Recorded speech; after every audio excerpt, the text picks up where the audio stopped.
Дали се смирува ситуацијата со земјоделците, односно производителите на пиперка?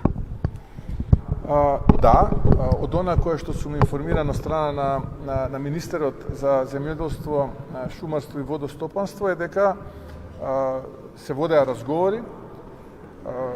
Но она кое што е многу чудно, сакам да напоменам, кое што мене ми беше чудно од тие брифинзи кои што ги добив од министерот, е фактот дека и ние ги поддржуваме земјоделците за повисоки цени.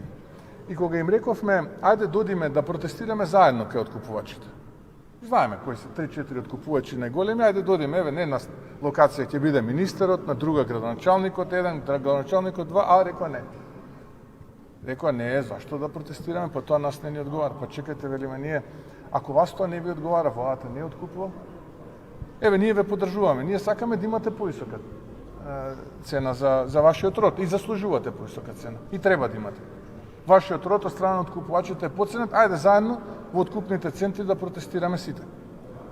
Тогаш најно се постигна договор, најно се договори, најно се затвори целата оваа приказна, но добро е што сега сите се задоволни што откупот веќе неколку дена тече онака како што очекуваме.